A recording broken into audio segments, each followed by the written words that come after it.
ولما بلغ أشده آتيناه حكما وعلما وكذلك نجزي المحسنين. شروع کرتا ہوں اللہ کے نام سے جو بڑا مہربان نہایت رحم والا. یہ سورہ یوسف کی 22ویں آیت ہے. اللہ رب العزت نے حضرت یوسف علیہ السلام کا تفصیلی ذکر اس سورت کے اندر بیان فرمایا اور اس میں بہت سی باتیں پہلے بتائی، اور اس کے بعد جب یوسف علیہ السلام مصر کے اندر آپ اطمینان کے ساتھ سکون کے ساتھ بادشاہ کے محل میں رہنے لگے تو آپ کی عمر 40 سال کو مکمل ہوئی. بعض روایتوں میں آتا ہے ابن عباس رضی اللہ تعالی حضرت قتادہ سے 30 پر 3 سال کی عمر کے آپ ہو چکے تھے.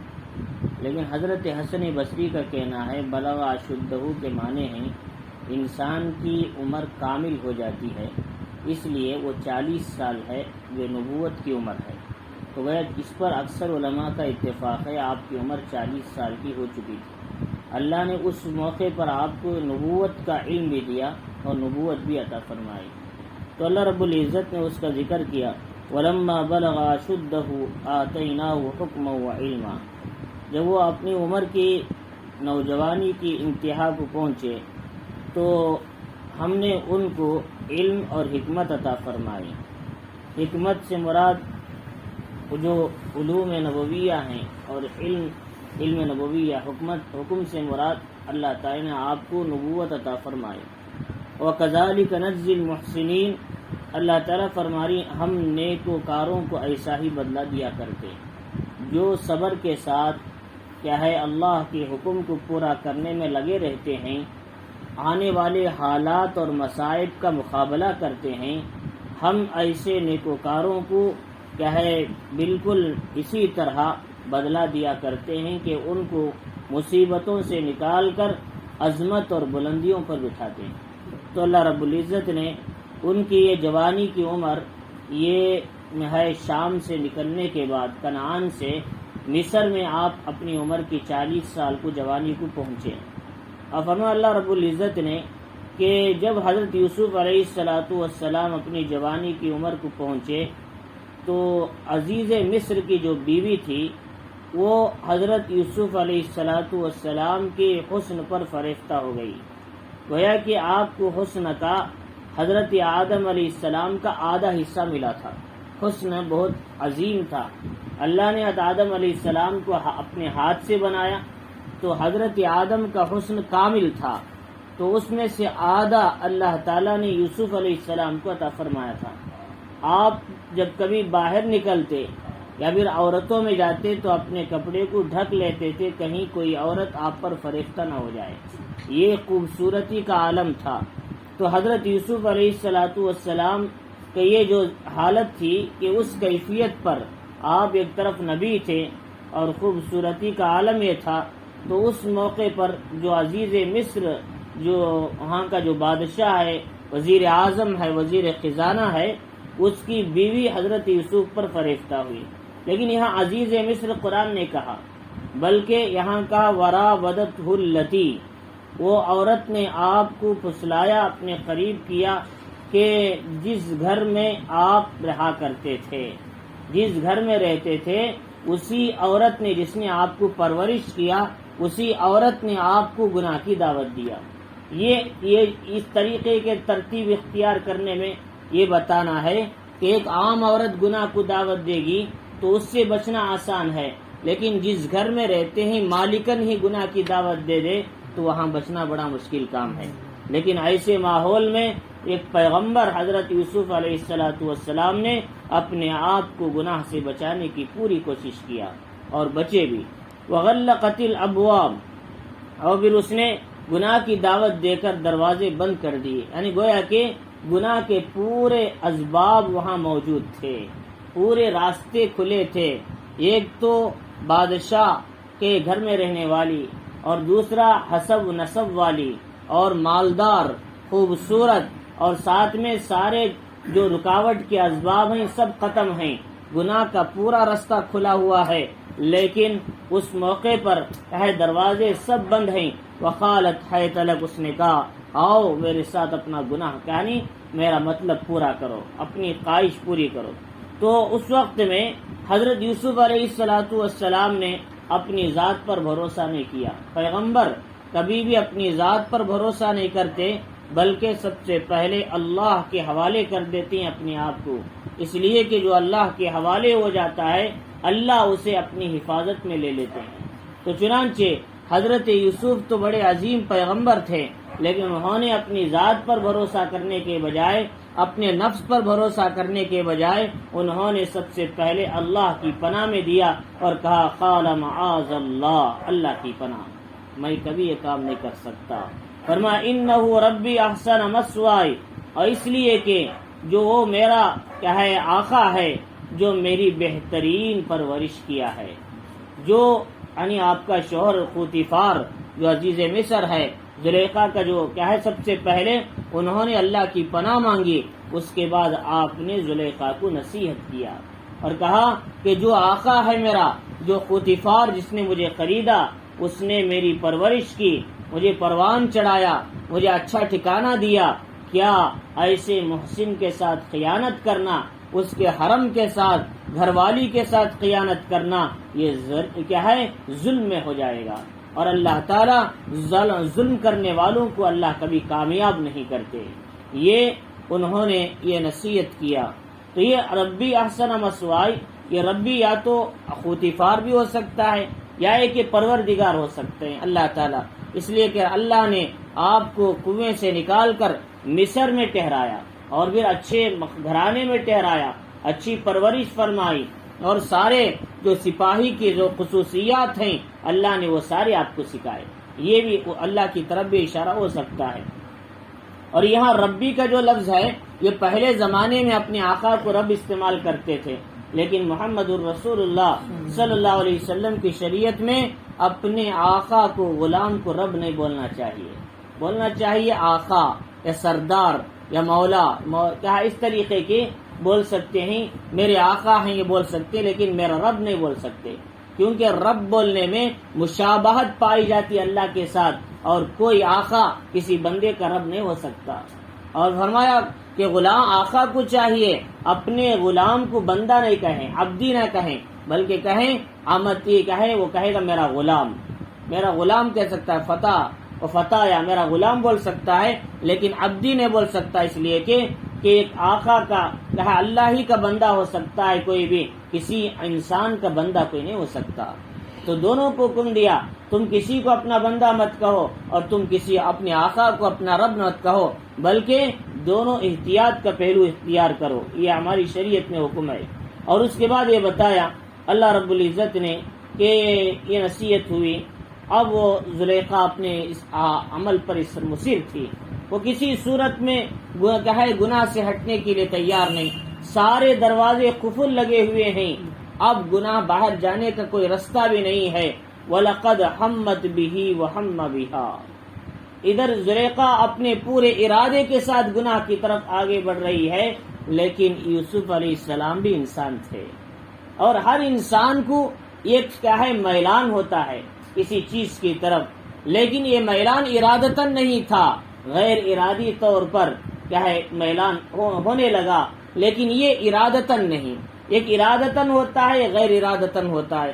جیسے رمضان میں ایک آدمی روزے کی حالت میں ہے، پانی کی طرف ٹھنڈا پانی دیکھتے ہی دل میں خیال آتا ہے پی لوں، لیکن یہ ارادتاً نہیں، پیتا نہیں کوئی، لیکن خیال آنا یہ گناہ نہیں ہے، خیال کا آنا یہ گناہ نہیں ہے، یہ ارادتاً نہیں ہے. اور آدمی اگر ارادہ کرنے کے بعد پیے گا اس کا مطلب ہے ارادے کے ساتھ پی رہا ہے. تو وہ جیسے ٹھنڈی مشروبات کو دیکھ کر روزے کی حالت میں انسان پانی کی طرف مائل ہوتا ہے، مشروبات کی طرف ذہن جاتا ہے، یہ غیر اختیاری ہے. فرمایا ایسے ہی حضرت یوسف کے دل میں بھی غیر اختیاری خیال آیا. فرمایا کہ ایسے خیالات آتی ہیں عام طور پر، اللہ تعالیٰ جو ارادتاً نہ ہو، غیر اختیاری طور پر دل میں غلط وساوس آتے ہیں، گناہ کے خیالات آتے ہیں، اللہ نے اسے معاف کر دیا ہے جب تک کہ وہ عمل نہ کر لے، جب تک کہ اس کے بارے میں کچھ زبان نہ کھولے. ان اللہ تجاوز عن امتی ما وسوست به صدورها، اللہ نے میری امت سے وہ گناہ کو درگزر کر دیا جو اس کے دل میں خیالات پیدا ہوتے ہیں، میں اسے دور کر دیا، معاف کر دیا، درگزر کر دیا کہ ما لم یفعل او یعمل به، جب تک کہ وہ عمل نہ کر لے، جب تک کہ اس کے بارے میں کچھ نہ کہہ دے، جب تک اللہ نے معاف کر دیا اسے۔ تو ایسے ہی حضرت یوسف کے دل میں بھی یہ جو خیال آیا یہ ارادتاً نہیں تھا، مائل دل کے کیا ہے مائل ہونے لگا اس کی طرف، لیکن اس موقع پر لولا الرآ برہان ربی، اگر اپنے رب کی دلیل کو نہ دیکھتے یوسف علیہ السلام، ہو سکتا کہ آپ اس کی طرف ارادتاً چلے جاتے۔ وہاں آپ نے آسمان کی طرف یا دیوار میں جو کیا ہے ایک کھڑکی تھی، وہاں دیکھا کہ حضرت یوسف علیہ السلام اپنی انگلی کو زبان میں چبا کر یہ کہہ رہے ہیں یوسف تیرا نام پیغمبروں کی صف میں ہے، کہیں تو اپنے نام کو پیغمبروں کی فہرست سے باہر نہ نکال لینا۔ تو چنانچہ یوسف علیہ السلام جیسے اپنے ابا کا چہرہ دیکھا گھبرا گئے، اور فوراً آپ کے اندر کی جو خیال تھا وہ نکلا دور، اور فوراً آپ دروازے کی طرف بھاگنے لگے۔ اور بعض روایتوں میں ہے کہ عزیز مصر کو دیکھنے کا ہے تصویر نظر آنے لگی جو خوطفار تھا وزیر اعظم، یا یہ کہ لیکن ایک روایت میں ہے کہ آسمان میں ایسا سوراخ تھا دروازے پر محل کے، وہاں لکھا تھا وَلَا تَقْرَبُوا الزِّنَا إِنَّهُ كَانَ فَاحِشًا، زنا کے قریب بھی نہ جاؤ، یہ بڑا ہی گناہ کبیرہ گناہوں میں سے ہے۔ آپ بہرحال جو صورتیں بھی ہو سکتی ہیں، آپ کو دلیل نظر آئی گناہ سے بچنے کی، آپ کو کیا ہے اللہ تعالیٰ کی طرف سے حکم ہوا دروازے کی طرف دوڑ چلو۔ اب ظاہر بات ہے کہ ایسے حالات میں کہ ایک انسان دروازے کے پورے دروازے بند ہیں، قفل لگے ہوئے ہیں، لیکن انسان کو چاہیے کہ جہاں گناہ کا ماحول ہو سکتا ہے، جہاں گناہ میں مبتلا ہونے کا امکان ہے، ایسی جگہ سے فوراً نکل جانا چاہیے۔ یوسف علیہ السلام نے فوراً وہاں سے بھاگنے لگے، اور سامنے قفل لگا ہوا ہے، اور اس میں بتایا گیا انسان حتی المقدور کوشش کریں اپنے رب کے حکم کو پورا کرنے کی، اور آگے راستے نکالنا اللہ کا کام ہے۔ یوسف علیہ السلام نے پوری کوشش کیا میں اس گناہ سے بچوں، اللہ نے خود بخود قفل کو توڑتے گئے، یوسف علیہ السلام باہر نکلتے چلے گئے۔ کہتے ہیں کہ 7 دروازے تھے اس کے محل کے، ہر دروازے کو قفل لگا ہوا تھا، یوسف علیہ السلام جیسے دروازے کے قریب جاتے قفل خود بخود کھلتا، دروازہ کھولتے چلے جاتے۔ یوں اللہ تعالیٰ نے آپ کے لیے آسان کر دیا کھولنا۔ تو لہذا حتی المقدور انسان تو اپنے آپ کو گناہوں سے بچانے کی کوشش کرتا ہے، تو اللہ اس کے لیے راستے دروازے کھولتے ہیں، لیکن انسان کوشش ہی نہ کرے تو پھر گناہ کر لے گا، پھر کہے گا کہ اے اللہ میرے ہاتھ میں نہیں تھا۔ یہ انسان کا بولنا غلط ہے۔ جیسا کہ ایک بزرگ کے بارے میں آتا ہے، ان کو جیل میں ڈال دیا گیا، جمعہ کا دن ہوتا تو غسل کرتے اور اچھے کپڑے پہنتے، جیل کے دروازے تک جاتے، کہتے اے اللہ میرا یہاں تک کا اختیار ہے، آگے باہر بھیجنا جمعہ کی نماز کے لیے آپ کا کام ہے۔ یوں اس طریقے سے کہ ہر انسان کیا ہے اپنی اختیار اپنی کوشش تک کام کرنا ہے۔ اور اس کے بعد یہ بتایا کہ انہوں نے دروازے کی طرف دوڑ پڑے، کذالک لنصرف عنہ السوء والفحشاء، اسی طرح ہم نے یوسف علیہ السلام کو صغیرہ اور کبیرہ دونوں گناہوں سے بچا لیا۔ صغیرہ گناہ سے بھی بچایا، آپ نے نظر تک نہیں ڈالا وہاں پر، اور فوراً آپ دوڑنے لگے دروازے کی طرف۔ کبیرہ گناہ جو ہو سکتا تھا اللہ نے اسے سے بھی بچا لیا۔ اللہ لنصرفہ کہتے ہیں، یہاں کیا ہے وَلَقَدْ حَمَّتْ بِهِ وَحَمَّ بِهَا میں بعض مفسرین نے ایک بات ایسی کہی جو نبیوں کے شائع نشان نہیں ہے، کہ حضرت یوسف بھی تیار ہو کے بیٹھ گئے، زلیخا بھی تیار تھی۔ میں اس تفسیر کو نہیں مانتا، میں وہ تفسیروں کو ہی تسلیم کرتا ہوں جو حضرات انبیاء کے شان کے موافق ہے، ان کے خلاف جو تفسیریں ہیں اس کا اعتبار نہیں ہے۔ لہذا ہاں اگر لکھنے والوں نے لکھ لیا، لیکن علماء نے ایسی صورت میں اپنی زبان کو بند رکھنے کو بہتر کہا ہے۔ تو چنانچہ تو یوسف علیہ السلام اگر گناہ کر لیتے تو یہاں اللہ تعالیٰ لنصرف نہیں فرماتے، کیا فرما اللہ؟ ہم نے صغیرہ کبیرہ دونوں گناہوں سے ان کو ہٹا دیا۔ ہٹانے کا مطلب گناہ میں نہیں گر گئے تھے، بلکہ گناہوں کے جال میں پھنس چکے تھے، ہر طرف سے گناہ کے راستے اسباب آ گئے تھے، ان میں سے کیا ہے اللہ تعالیٰ نے ان کو بچا لیا۔ گناہ میں نہیں پڑے ہوئے تھے. گناہ میں پڑتے تو یہاں تھا کہ لنقیہ انہو ہم نے ان کو بچا لیا. وقینا نقی وقائقی کے معنی بچنا ہے. یہاں اللہ کہہ رہے ہم نے ان کو گناہ سے دور کر دیا, ہٹا دیا. پڑے تھے نہیں نکالا بلکہ ہم نے ان کو دور کر دیا. انہو من عبادنا المخلصین, اس لیے کہ وہ ہمارے مخلص بندے تھے, ہمارے پیغمبر بندے تھے. لہذا ہم اپنے پیغمبروں کی حفاظت کا کام لے چکے ہیں, ہم ان کو اتنا آسانی سے گناہ میں نہیں چھوڑتے.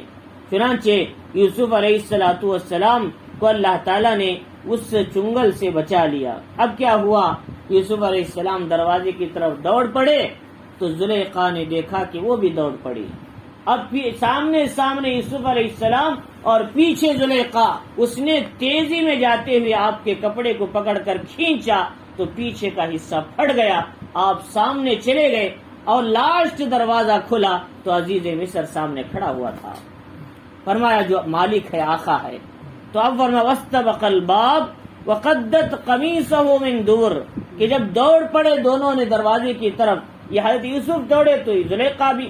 وقدت قمیصہ من دبر, پیچھے کی طرف سے ان کا کپڑا پھاڑ دیا. والفیا سیدہا لدى الباب, دونوں نے سامنے اپنے آقا کو کھڑے دیکھا. فرمایا اس حال میں کیا ہوگا انسان کا. لیکن عورت کا مکر یہ ہے, جب گناہ کا دعوت دیتی ہے, جب اس کے سامنے اس کے گناہ پکڑے جانے کا وقت آتا ہے, وہ مرد پر اپنی تہمت ڈال دیتی ہے. وہ عورت کی عادت ہے. چنانچہ اس نے کہا کہ اے آقا, کیا کرنا چاہیے تمہارے حرم پر ہاتھ اٹھانے والے غلام کو, یا تو قید میں ڈالنا ہے یا کوڑے لگانا ہے. دیکھو اس نے کیا کام کر دیا, میرے کمرے میں گھس کے آ گیا گناہ کے ارادے سے. حالانکہ پورا تدبیر, پوری کوشش جو کی تھی یوسف علیہ السلام کو بلانے کی, دروازہ بند کرنے کی, گناہ کی دعوت دینے کی, سب زلیخا کی تھی, لیکن حضرت یوسف پر ڈال دیا. تو چنانچہ اس نے کہا قالت ما جزاء من اراد باہلک, کیا آپ فرمائیے کیا ہونا چاہیے جو آپ کی بیوی کے ساتھ ایسا ارادہ رکھتا ہو, جو یا تو اسے قید میں ڈال دیا جائے اور الا یسجن او عذاب علیم, اسے سخت سزا دینی چاہیے. اب عزیز مصر پریشان تھا, دلیل بھی نہیں, گواہ بھی نہیں, کیا کر سکتے اس حالت میں. یوسف بھی میرا بیٹے کی جیسا ہے, میں نے اسے بچپن سے پالا ہے, اس کے اخلاق میں نے دیکھے ہیں, اس طریقے سے میں کیسے اس پر تہمت لگا سکتا ہوں. نہ ادھر اپنی بیوی کو بول سکتا ہے, اس لیے کہ وہ تو خاندانی مسئلہ ہے, اور وہ کہتے ہیں کہ مصر کی بڑی شہزادی تھی جو امیر خاندان کی تھی. تو چنانچہ ایک طرف اپنی بیوی کو نہیں بول سکتا, دوسری طرف اپنے غلام حضرت یوسف کو بھی نہیں بول سکتا. ان کے اخلاق سے واقف تھا, ان کی تربیت سے واقف تھا. تو چنانچہ اس نے جب ایسی بات کہی تو یوسف علیہ السلام نے دیکھا جب میری ذات پر تہمت آ رہی ہے تو آدمی کو اپنی ذات پر جب تہمت آنے لگے تو خاموشی رہنا اور خاموشی اختیار کرنا یہ کوئی بزرگی نہیں ہے, بلکہ انبیاء علیہ السلام کی سنت ہے. اپنے اوپر آنے والی تہمت کو پہلے رد کرو اور اس کی صفائی کا کام کیا کرو. انہوں نے کہا قال ہی راودتنی, حالانکہ نبی کسی کی عزت کو نہیں اچھالتے, لیکن جب اپنی ذات پر تہمت آنے لگی انہوں نے کہا کہ میرا کام نہیں, اس نے ہی مجھے بلایا تھا. قال ہی راودتنی عن نفسی, اپنی طرف سے اس نے مجھے دعوت دی تھی, تو لیکن گواہ کچھ نہیں. حضرت یوسف علیہ السلام سے تم گواہ لاؤ, تو انہوں نے کہا گواہ میرے پاس نہیں, میرا گواہ تو صرف اللہ ہے. اس وقت کیا کہہ سکتے ہیں, اللہ کے سوا کوئی اور گواہ نہیں. اور سارا لشکر, سارا مجمع, سارے لوگ کہے زلیخا کے ہیں, وہ جو چاہے کر سکتی, پیسہ بھی دے کر خرید سکتی ہے, گواہ بھی لا سکتی ہے, لیکن حضرت یوسف اکیلے ہیں, غلام ہیں, اور ان کا کون ہو سکتا ہے گواہ, اور اجنبی ملک ہے, آپ کے بھائی نہیں, ماں باپ نہیں, کچھ بھی نہیں. ایسی حالت میں اللہ نے معجزے کے طور پر گہوارے میں رہنے والا جو زلیخا کے اور خوتیفار کا رشتہ دار کا بچہ تھا, اس نے کہنے لگا کہ یوسف علیہ السلام نے کہا یہ بچہ میرا گواہ ہے. یوسف علیہ السلام سے کہا یوسف علیہ السلام تم کہو کہ یہ بچہ تمہارا گواہ ہے. تو اس نے کہا کہ انہوں نے کہا یہ بچہ میرا گواہ ہے. لوگوں نے کہا یہ کیا بات ہے, یہ بچہ تو صرف 4 مہینے کا ہے, یہ کیا بول سکے گا, 6 مہینے کا بچہ گہوارے میں سو رہا ہے, یہ کیا کر رہا ہے, یہ کیسے بول سکتا ہے, اور یہ کئی مذاق کی بات کر رہے ہیں. تو انہوں نے کہا بلاؤ تو صحیح اس بچے سے, پوچھو میرے بارے میں. چنانچہ جیسے ہی بچے کو سامنے اٹھایا گیا تو بچہ صرف گواہی نہیں دیا بلکہ دلیل بھی پیش کر دیا. بچہ صرف گواہی نہیں دیا، یوں بول سکتا یوسف علیہ السلام کہے بری ہیں، زلیخا غلطی پر نہیں کہا، بلکہ دلیل بھی پیش کر دیا، قرین بھی پیش کر دیا. اور اس نے کہا کہ دیکھو اگر جبہ پیچھے سے پھٹا ہے تو یوسف کیا ہے پاک دامن ہے، زلیخا جھوٹی ہے. اگر کیا ہے جبہ سامنے سے بٹا ہے تو یہ زلیخا سچی ہے اور یوسف جھوٹ بول رہے ہیں. اس نے کچھ نہیں کہا، صرف اتنی بات کہی. جبہ پیچھے پٹا ہے یا سامنے پٹا ہے، دیکھو اب اتنا کہنا تھا. سب کے عقل میں آ گئی بات، اور دیکھا یوسف علیہ السلام کا جبہ پیچھے کی طرف سے پھٹا ہوا تھا. اللہ نے کس طرح ایک معجزہ، ایک بچپن میں کیا ہے ایک گہوارے میں رہنے والے بچے نے بغیر بولے کے، بغیر زبان کے یوں فر بولنا شروع کر دیا. عزیز مصر بھی حیران ہو گیا کہ آخر یہ کیسے ہو سکتا ہے. تو لہذا اس وقت میں اللہ تعالیٰ فرما رہی وَشَهِدَ شَاهِدٌ مِّنْ أَهْلِهَا، اسی کے گھر والوں میں گواہی دینے والے نے گواہی دی. اس میں بعض لوگ بڑا حضرات کہتے ہیں، لیکن بڑے حضرات کی گواہی دینا کوئی معجزہ نہیں ہے. معجزہ بڑے حضرات کی گواہی دینا نہیں، وہ تو گواہ ہو گیا. یہاں معجزے کے طور پر اللہ تعالیٰ ذکر فرما رہی. چنانچہ حدیث میں آتا ہے، مسند احمد کی روایت ہے، 4 بچوں نے بچپن میں گواہی دی. ایک حضرت عیسیٰ نے اپنی ماں پر تہمت آئی، حضرت مریم پر، اور دوسرا جریج جو بنی اسرائیل میں ایک عابد تھے، ایک چرواہے کے ساتھ ایک عورت نے گناہ کر کے حضرت جریج پہ ڈال دیا. بچے نے کہا میرا باپ چرواہا ہے، صاحب جریج نہیں ہے، کھل کر بچپن میں بول دیا. اور ایک وہ جو ماں کا بچی تھی جس کو فرعون نے کہا جلتی ہوئی کڑی میں ڈالنا چاہا، تو بچی نے کہا ماں صبر کرو، انشاءاللہ آخرت میں تمہاری ہماری ملاقات ہوگی. اور چوتھا کہ یہ بچہ ہے جو یوسف علیہ السلام کی بچپن میں کیا ہے گواہی دیا کہ یوسف علیہ السلام سچے ہیں اور زلیخا جھوٹی ہے اس سلسلے میں. تو چنانچہ یہ 4 بچوں نے بچپن میں گواہی دی تھی. اور اس کے بعد یہ بتایا ان کان قمیصہ قد من قبل فصدقت وهو من الكاذبین، اگر جبہ پیچھے سے پٹا ہے تو کیا ہے حضرت یوسف علیہ السلام کیا ہے سچ بول رہے ہیں. اگر سامنے سے پھٹا ہے تو قبول کہتی ہے سامنے کے حصے سے، تو یوسف کیا ہے زلیخا سچی ہے، یوسف علیہ السلام جھوٹ بول رہے ہیں. اگر پیچھے سے پھٹا ہے ان کان قمیصہ قد من دبر فکذبت وهو من الصادقین، تو یہ زلیخا جھوٹ بول رہے، یوسف علیہ السلام سچ بول رہے ہیں. چنانچہ فلما رأى قمیصہ قد من دبر، جب قمیص دیکھی تو آپ کی قمیص پیچھے کی طرف سے پھٹی ہوئی تھی، تو پوتیفار سمجھ گئے. قال انہ من کیدکن، یہ تم عورتوں کا مکر ہے. جب گناہ کرتے ہیں گناہ کا رستہ کوئی نہیں ملتا تو تم مردوں پر اٹھا کے ڈال دیتے ہیں. تمہاری عادت ہے کہ تم کیا ہے مکر کرنا تمہاری صفت میں ہے. ان کیدکن عظیم، تو اس نے کہا کہ دیکھو تم عورتوں کا مکر بہت بڑا ہے. ان کید الشیطان کان ضعیفا، شیطان کا مکر تو چھوٹا ہو سکتا ہے لیکن عورت کا مکر شیطان سے بھی بڑا ہے. فرمایا ان قید الشیطان کان ضعیفا، شیطان کا مکر چھوٹا ہے، اللہ کہہ رہے کمزور ہے، لیکن عورت کا مکر شیطان سے بھی بڑا ہے. اسی لیے محمد الرسول اللہ صلی اللہ علیہ وسلم فرمایا قید المرأة اکبر من قید الشیطان، عورت کا مکر شیطان کے مکر سے بڑا ہوا ہے. فرمایا اسی لیے ہمارے اللہ والے کہتے ہیں اسی مضمون کے تحت میں ہمارے نفس کا مکر بڑا ہے شیطان کے مکر سے بھی. اللہ والے کہتے ہیں، صوفیہ حضرات کہتے ہیں ہمارا نفس کا جو مکر ہے، جو دھوکہ ہے، یہ شیطان کے دھوکے سے بھی بڑا ہوا ہے. لیکن ہم نے نفس کو اپنا دوست بنا لیا، اس لیے انسان قدم قدم پر نفس کی مانتا ہے، حلال چھوڑ دیتا ہے، نفس کی مانتا ہے، دھوکہ دے دیتا ہے، نفس کی مانتا ہے، ناجائز کام کر لیتا ہے، نفس کی مانتا ہے، اور ہر ناجائز کام اللہ کی نافرمانی کر لیتا ہے. اس لیے کہ نفس کو ہم نے کبھی دشمن سمجھا ہی نہیں. وما ابرئ نفسی ان النفس لامارہ، حضرت یوسف کہتے ہیں یہ میری پاک دامنی نہیں ہے، میرا کمال نہیں، میرے رب کا کمال ہے. اگر میرا رب مجھے نہ روکتا تو میں بھی کیا ہے فاسق لوگوں کے اندر ہو جاتا. تو لہذا نفس انسان کا نفس امارہ یہ بہت بڑا ہے، شیطان کے مکر سے بھی اس کا مکر زیادہ ہوتا ہے.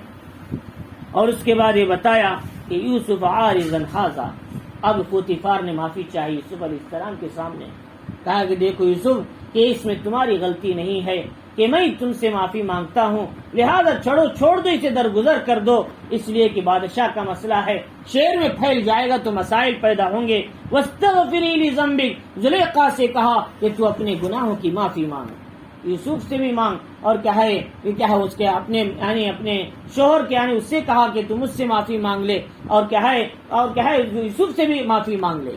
اب ایک بات یہ ہے کہ ایک شوہر نے اپنی بیوی کی خیانت کو اتنا کھلا دیکھا لیکن پھر بھی اتنا نرم ہے، اسے کوئی غصہ نہیں، نہ ہی اسے کوئی اس کے پر غصہ آ رہا ہے، نہ ہی برا بھلا کہہ رہا ہے، نہ ہی اسے کوڑے لگوا رہا ہے، پھر بھی نرمی کے ساتھ اسے کہہ رہا ہے معافی مانگ لے۔ یہ اس کا مطلب یہ ہے اللہ تعالیٰ نے اس موقع پر پوتیفار کے غصے کو ٹھنڈا کر دیا کہ ایسا نہ ہو غصے میں آ کر حضرت یوسف کو گالیاں نہ دے دے، اور یہ پیغمبر کے شان کے خلاف ہے۔ امت میں ایک پیغمبر کی مذاق اڑانا یہ بھی اللہ تعالیٰ کو پسند نہیں ہے۔ تو چنانچہ اللہ نے ایسے موقع پر بھی پوتیفار نرمی سے کہہ رہا چلو چھوڑ دو، معافی مانگ لو، تو گویا اللہ تعالیٰ فرما رہی کہ انکی کنتی من القاتین، تو اس نے کہا کہ زلیخا کہ تو ہی گنہگار ہے، تیری سے غلطی ہوئی ہے، لہذا تو معافی مانگ لے اور اس کام سے باز آ جا۔ لیکن زلیخا تو تھی اپنے گناہوں پر مصر، تو اس نے کہا کہ اب کیا ہوا، شہر جو میسر میں محل میں کچھ عورتیں رہتی ہیں، غلام رہتے ہیں، انہوں نے پورے شہر میں بات پھیلا دیا یوسف علیہ السلام بڑے سچے آدمی ہیں، ان کے حق میں بچے نے گواہی دی، زلیخا کی اس میں غلطی ہے۔ اب کیا ہوا، جو پوتیفار کے جو افسر تھے اس کے نیچے رہنے والے، ان کی عورتوں نے تانا دینے لگے، یہ ایک عزیز مصر کی بیوی اپنے ہی غلام پر فریفتہ ہو گئی، کیسی عجیب بات ہے، کتنی بے عزتی کی بات ہے، اور اپنی عزت کو اس نے چھوڑ دیا۔ اس طریقے کی باتیں شعر میں ہونے لگی۔ وقالت نسوۃ فی المدینۃ امرأۃ العزیز تراود فتاها عن نفسی، شہر کی عورتوں نے کہنے لگے کہ امرأۃ العزیز، عزیز کی بیوی نے اپنے ہی نوجوان غلام پر فریفتہ ہو گئی۔ فرمایا قد شغفا حبا، اس کا عشق، اس کی محبت اس کے دل میں جا کر گھس گیا اور اس کے دل میں بیٹھ گیا۔ انا لنرا فی ضلال مبین، ہم تو اسے کھلی گمراہی میں دیکھتے ہیں، وہ بڑی غلط کام کر رہی ہے، اسے پاک دامن ہو جانا چاہیے، لیکن اس نے کیا ہے اتنے بڑے بادشاہ وزیر اعظم کے محل میں رہ کر اس نے اپنی عزت کو داغدار کر دیا۔ یہ شہر کی عظیم جو بڑی عورتیں، امیر عورتوں نے اس طرح کی تانا دینے لگی۔ جب تانا دینے لگی، زلیخا نے سوچا کہ اب ان کو بتا دینا چاہیے میں کوئی عام غلام سے محبت نہیں کیا، جس کا حسن دیکھ کر ان کو پتا چلے گا کہ حقیقت میں اس سے محبت کرنا چاہیے یا نہیں۔ ایک تو زلیخا چاہیے تو تھا اتنا بڑا ہونے کے بعد توبہ کرتی، معافی مانگتی، لیکن اس نے اور آگے بڑھ گئی قدم گناہ میں، یہ قدم اور آگے بڑھ گئی اور حضرت یوسف کو تنگی میں ڈال دیا۔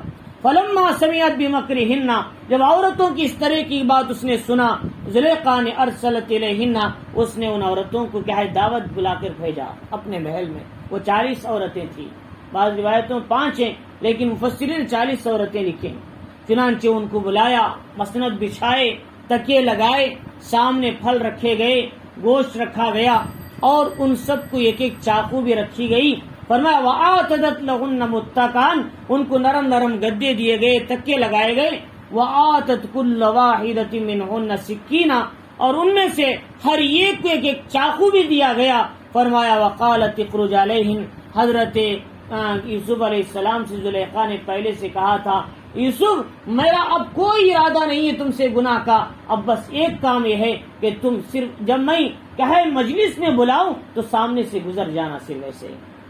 یوسف علیہ السلام کیا کر سکتے، غلام ہے، وہ اپنی مالکن کی بات سنے بغیر کوئی چارہ کار نہیں۔ تو چنانچہ آپ مجبوراً کیا ہے، آپ کیا ہے جب اس پورا مجمع سجا گیا، لوگ آئے، مہمان بیٹھے، چاقو رکھی گئی، پھل لے لیے، سب کے ہاتھ میں نارنج تھے اور ہاتھ میں چاقو تھی۔ اب کیا ہے یوسف علیہ السلام یوں نکلے تو انہوں نے یوسف علیہ السلام کو تکی باندھ کر دیکھتے رہ گئے اور بجائے ہاتھ میں نارنج کاٹنے کے اپنی انگلیوں کو کاٹ لیا۔ فرمایا اس طرح ایسے مگن ہو گئے یوسف علیہ السلام کو دیکھنے کے، بجائے انہوں نے نارنج کاٹنے کے اپنی انگلیوں کو کاٹ رہے، ان کو احساس تک نہیں ہے۔ تو چنانچہ انہوں نے کہا کہ فلما رأینہ اکبرنہ، جب انہوں نے دیکھا تو پریشان ہو گئے، حیران ہو گئے. وَقَطَّعْنَ أَيْدِيَهُنَّ، انہوں نے اپنے ہاتھوں کو کاٹ لیا پھل کاٹنے کے بجائے. وَقُلْنَ حَاشَ لِلَّهِ، انہوں نے کہا قسم بخدا مَا هَذَا بَشَرًا، یہ انسان نہیں ہو سکتا، إِنْ هَذَا إِلَّا مَلَكٌ کریم، یہ تو ایک معزز فرشتہ معلوم ہوتا ہے. فرمایا معزز فرشتہ بولنا اچھے خیال سے نہیں، دل میں گناہ کے ارادے سے. اب ایک طرف حضرت یوسف کے پیچھے زلیخا پڑی تھی، کافی نہیں تھا، اب یہ 40 عورتوں نے بھی یوسف کے محبت میں پھر گئی. اب فرمایا اور بڑی بڑی مصیبت ہو گئی. اب تھوڑی مصیبت کے بجائے اور زیادہ ہو گیا، جال چھوٹا تھا بڑا ہو گیا. تو چنانچہ یوسف علیہ السلام نے جب یہ دیکھا حال یہ کہ وہ حیران ہوئی، پریشان ہوئی. ایسا حسن والا ہم نے آج تک نہیں دیکھا، جبکہ مصر میں یوسف علیہ السلام کے اس ماحول میں ایسی ایسی حسینائیں تھی جو پوری دنیا میں ان کے جیسی خوبصورت حسینائیں نظر نہیں آتی تھی. لیکن ان حسیناؤں میں سب سے زیادہ حسین اللہ نے حضرت یوسف کو مصر کا وزیر بنایا تھا. فرمایا اب بتاؤ کہ یوسف علیہ السلام کا حسن کا حال کیا ہوگا. فرمایا کہ اس کے بعد وقالت فذلکن الذی لمتننی فیہ، جب یہ عورتوں نے ہاتھ کاٹ لیا اور یہ پریشان ہوئے، بعد میں افسوس ہوا ہم نے نارنج کاٹنے کے بجائے ہاتھ کاٹ لیا. اب ان عورتوں نے یہ کہا کہ چلو زلیخا صرف اکیلی نہیں، ہم بھی اس کے ساتھ گناہ میں شریک ہیں. اب انہوں نے گناہ کی دعوت دینا صرف زلیخا کی طرف سے نہیں بلکہ زلیخا کی دعوت کے لیے ان عورتوں نے بھی حضرت یوسف کو گناہ کی دعوت دینے لگی. فرمایا قالت فذلکن الذی لمتننی فیہ، اس نے کہا دیکھو یہ وہ نوجوان ہے جو جس کے بارے میں تم مجھے ملامت کر رہے تھے، لہذا یہی وہ خوبصورت غلام ہے.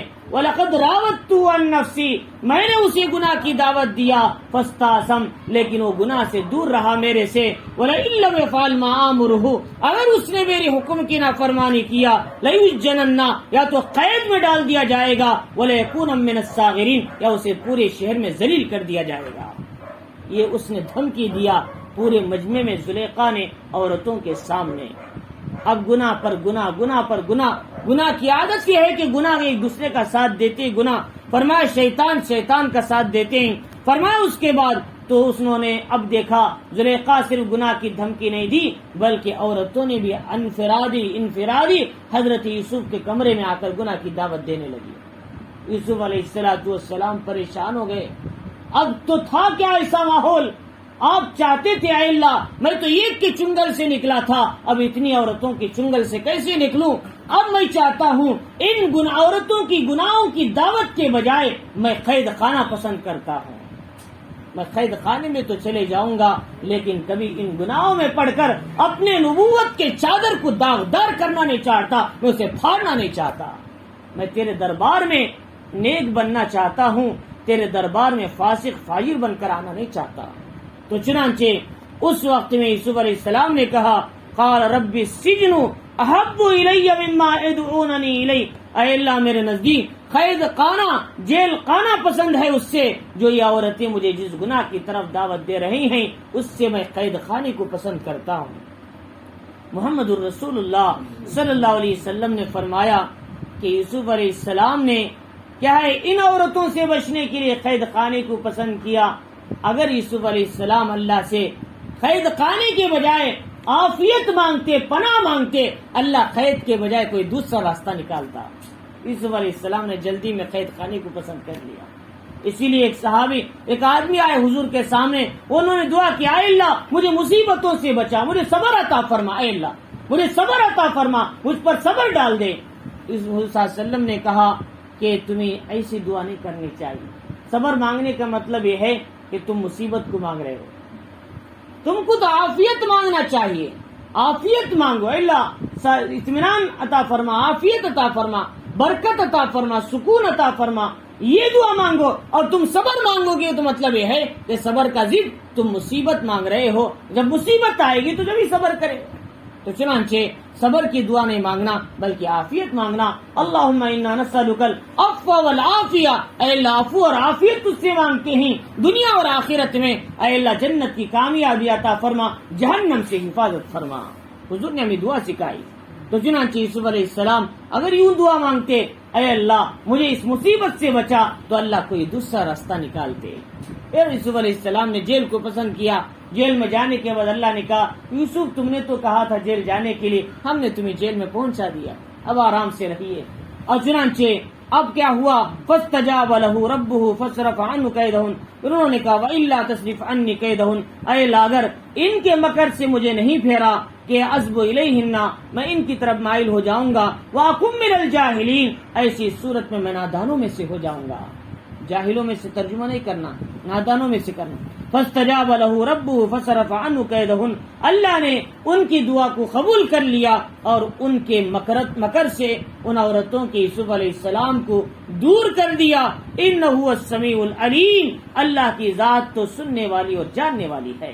چنانچہ ثم بدا لهم من بعد ما رأوا الآیات، پھر لوگوں نے مشورہ کیا، پوتیفار نے بھی سوچا اب شہر میں میری بات ہو رہی ہے، عزیز مصر کی بیوی نے ایسا گناہ کر دیا، ایسا غلط کام کر دیا، اپنے غلام کے ساتھ یہ کام کر دیا، عزیز مصر کی بھی بے عزتی ہونے لگی۔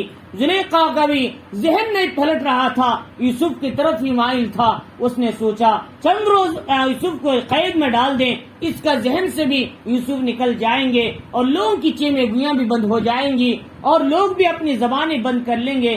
اس لیے سب نے طے کرنے کے بعد یہ طے کیا یوسف کو قید خانہ بھیج دیا جائے۔ چنانچہ یوسف علیہ السلام وہاں قید خانے میں گئے۔ صرف 2 سال آپ گئے تھے، لیکن آپ نے جیل خانے میں ایک ساتھی سے مدد طلب کیا، کہا کہ تم اپنے آقا کے پاس میرا ذکر کر دینا، بادشاہ کے پاس میں بے گناہ اندر پڑا ہوں۔ یہ پوچھنا غلط تھا۔ اللہ نے کہا یوسف تم نے میرے سے مدد مانگنے کے بجائے میرے بندے سے مدد مانگ لیا، لہٰذا اب تم کو 2 سال نہیں اور 7 سال جیل میں رہنا ہے، یہ لمبی مدت آپ کو کاٹنا پڑے گا۔ یوسف علیہ السلام نے کہا اللہ میں قیامت کے دن پکڑے جانے سے، میری نبوت داغدار ہونے سے بہتر ہے میں 7 سال جیل میں گزار لوں گا، لیکن بس یہ ہے میری غلطی کو معاف کر دے۔ حضرات پیغمبر چھوٹی سی غلطی کو معاف کرنے کے لیے 7 سال کی قید پسند کر رہے ہیں، لیکن چاہتے ہیں دنیا ہی میں غلطی معاف ہو جائے۔ لیکن ہم کبھی چاہا ہمارے گناہ معاف ہونے کے لیے ہمیں ہر مصیبت تیار ہے، اے اللہ ہمارے گناہ کو معاف کر دے، ہم نے کبھی یہ دعا نہیں کیا۔ تو چنانچہ یوسف علیہ السلام جیل میں چلے گئے، وہاں جیل کی سختیاں مصیبتیں برداشت کرتے رہے، لیکن چند ہی روز گزرے تھے، وہاں کا جو جیل وارڈر تھا، جو ذمہ دار تھا، وہ بھی حضرت یوسف کا گرویدہ بن گیا۔